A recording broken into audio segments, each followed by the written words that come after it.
Hey guys, Jess here, and I am showing off this unicorn quilt that I am making for my daughter who will be 6 soon.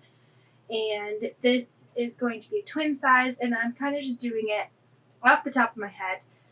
So I'm starting where I've already gone ahead and pieced together some pieces, and I will show what I use there.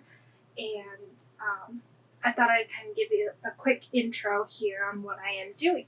So what I did is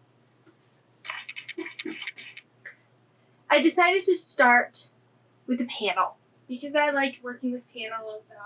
They fill up a lot of space, and the quilt that I made for my toddler, which I'll have to show you, is made from a panel that I did some hand tying with as well. So this was a unicorn panel that I picked up, and I just fell in love with it, and I asked my daughter what she thought about it. Of course she loved it because it has unicorns and rainbows. Why wouldn't she?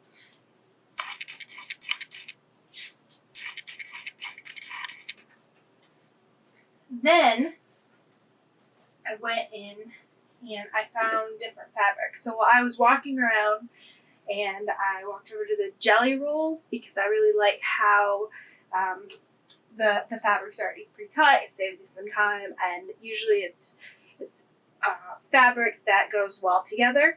So what I did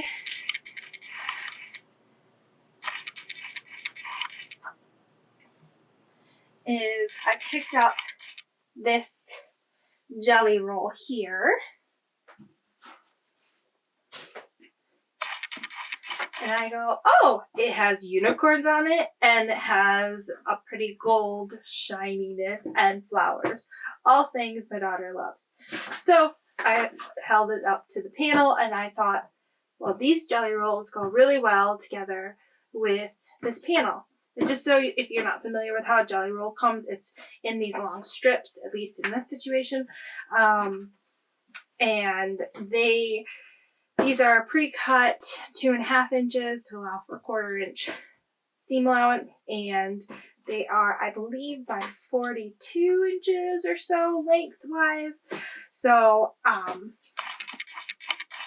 I thought this would give a really good amount of bulk to add to the twin size, because a panel is about the size of a yard, which is 36 inches by about 42 inches, this panel I believe is.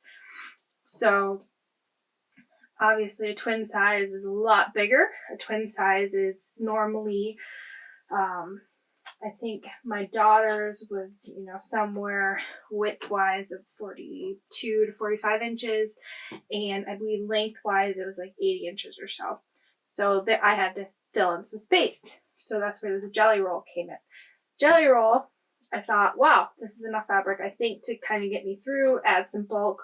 What I'm doing is, let me grab my paper and show you, because as I said, I'm just kind of going off the top of my head and making up as I go. So what I did is I measured her bed. Okay, yeah, 42 inches by 80 was the minimum I needed it to be to cover the entire bed and mattress. My panel was 36 by 45 inches, so I measured out how much I needed, and I wanted measurements. So I go, okay, here's my panel. Now I'm going to take my jelly roll and I'm just going to piece them together and lay them on top. But I did that, and I realized I really didn't like how it looked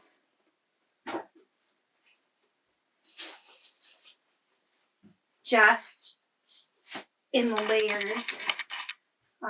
Let's see, best way to show this for you. I realized that I did not care for the look of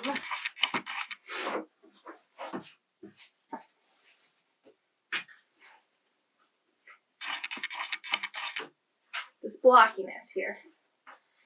So I thought it looked kind of meh. I mean, it looked good. Okay, would be fine, especially for a child's bed and stuff. But I wanted to add a little bit more design. So when I was shopping for fabric, I found a lovely, shiny, glittering pink, because that's my favorite color, cotton. And I was like, wow, this would make a really good, I was thinking of doing the bias out of it and binding, sorry, not bias, doing the binding out of it, and maybe doing a frame around the unicorn. And I go, wow, this would also look really well if I cut it into these strips. So, because I'm not just me, and I couldn't just keep it at just a normal square, which this would have been a good 10 by 10 square, because that's the next progression of me winging it.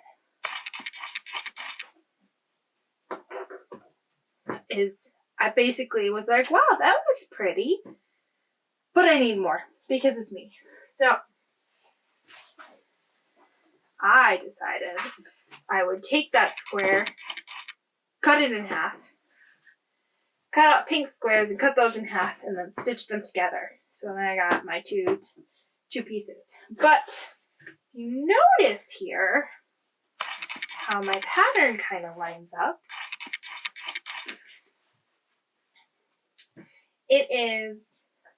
I alternated my pieces. So these are two different squares here, and I alternated them so that it would just give it a little bit more detail and look cool, I thought.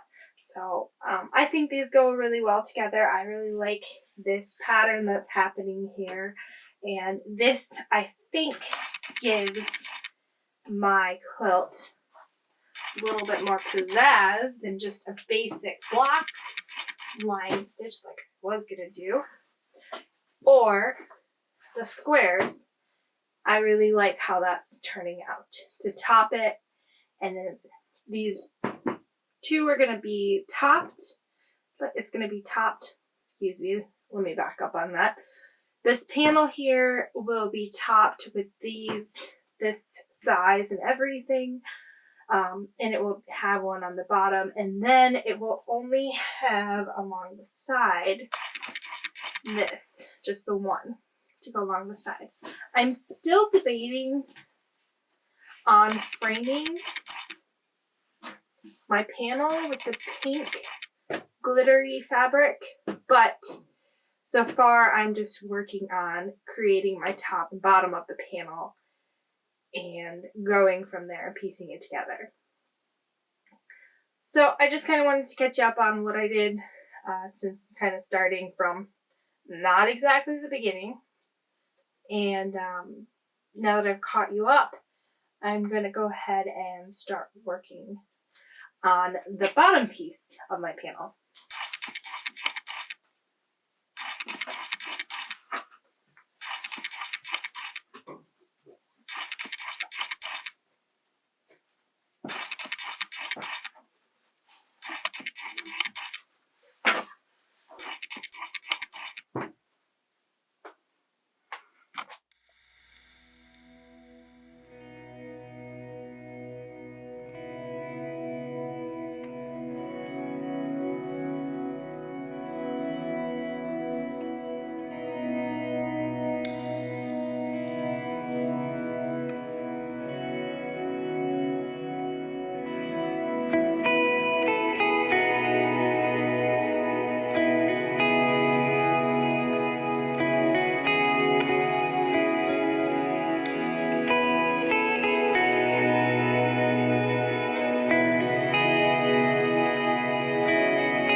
idea.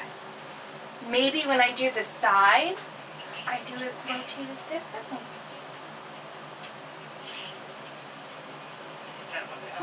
Wing it. Because I'm in Noopsie. I was really counting on all those pieces, so still use them.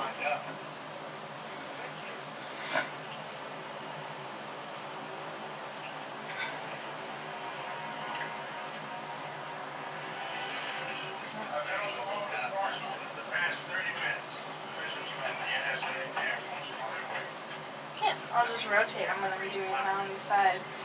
So I think I only need one more, and I'm going to save it making that oopsie until I cut. The Russians, Japanese, and Chinese are also on the same program.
Thanks for watching. Be sure to subscribe, hit that like button, hit the bell, leave a comment, and even check me out online at jessandcompany.com.